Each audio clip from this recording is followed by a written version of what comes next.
અઉઝુબિલ્લાહ મિનશ શૈતાનિર રજીમ બિસ્મિલ્લાહિર રહમાનિર રહીમ.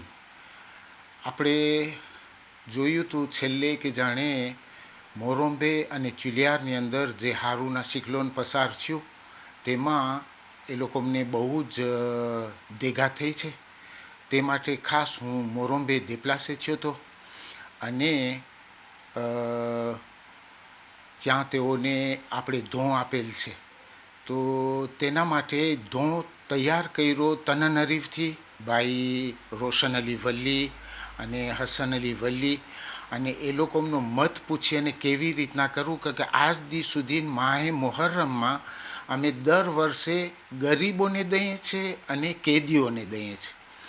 તો ગરીબો લગભગ 200 હોય છે અને કેદી લગભગ 170 હોય છે. તો આજ ફેરે હવે 1000ની વાત હતી કે 1000 માણસોને દેઘા પહોંચી હશે અને 1000 માણસને આપણે દેવાનું છે.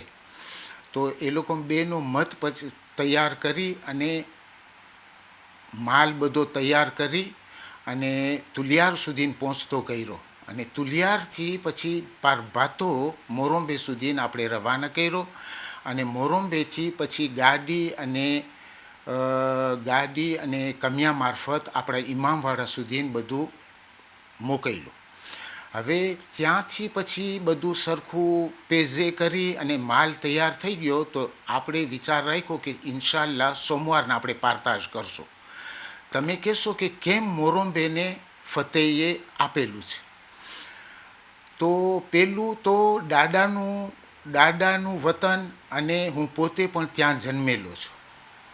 હવે તમને ખબર છે કે આપણે ત્યાંના જન્મેલા હોઈએ અને લગભગ બધા ત્યાંના માણસો કેટલા મારા સાથે કામ કરતા હતા અને કેટલા મારા દોસ્તાર હતા. તો આજે એ લોકોને આપણે ખ્યાલ કરીને કે જાણે કેટલો બિચારાઓને ધક્કો પહોંચ્યો હશે. તો આજ ફેરે હવે ગરીબોને અને કેદીને જ ફક્ત નહીં પણ વસ્તીને દેવાનું છે. તો એ હિસાબ કરી અને પછી વાં તપાસ કરી તો બહુ જાજુ મારી એસ્ટિમેશનથી બલકે વધી ગયું હતું કે જાણે આ તો બહુ જાજા માણસોને દેઘા પહોંચી છે. પણ છતાં આપણે હિંમત કરી અને સોમવારના ચાલુ કર્યું દેવાનું. તો એમ લેખો કે જાણે સોમવારના તો ઇમ્પોસિબલ હતું, કારણ કે એટલી નેસેસિટી હતા માણસો. હવે એકબીજાને બધાને જરૂર હતી એટલે ધક્કાધક્કી હતી.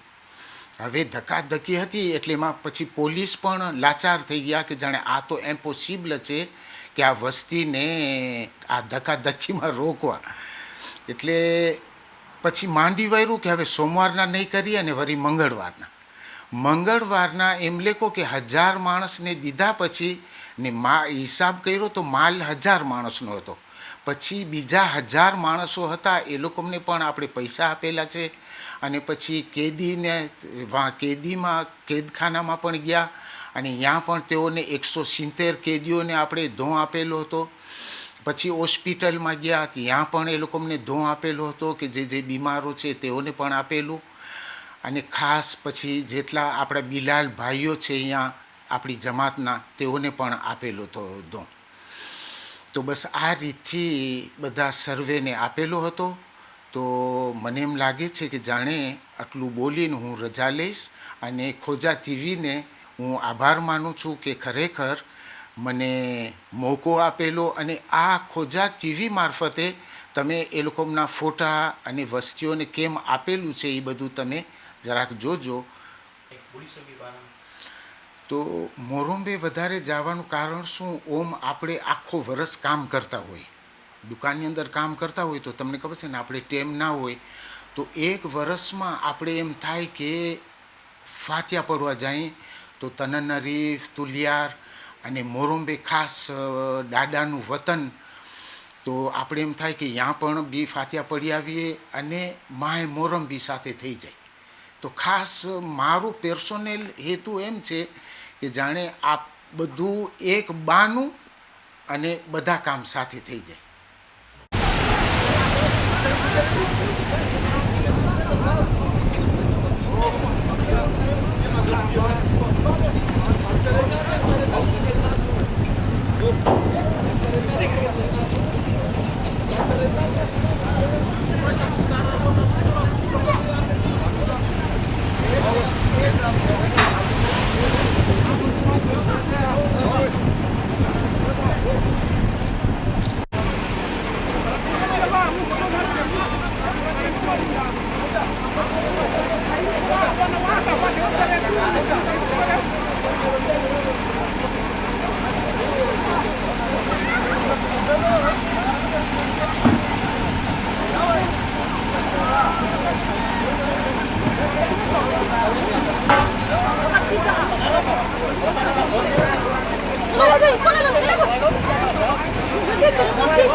Kaya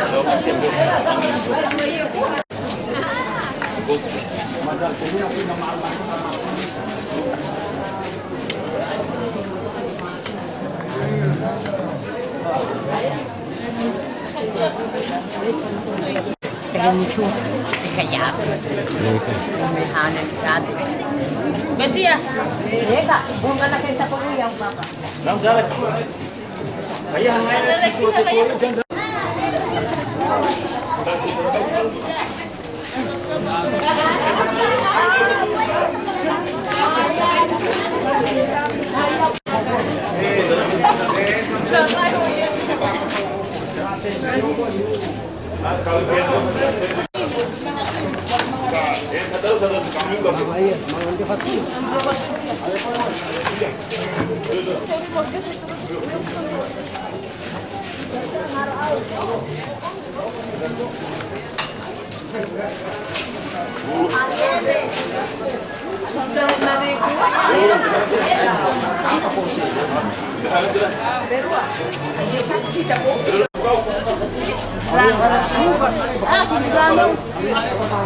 Não, isso ali.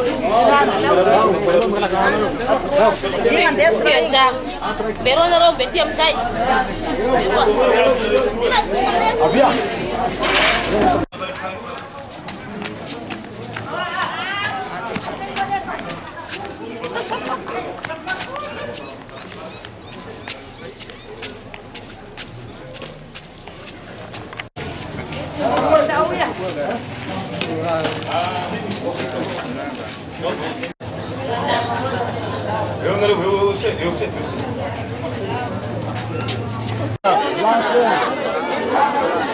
Nana Cinzurano! Nana Cinzurano! Nana!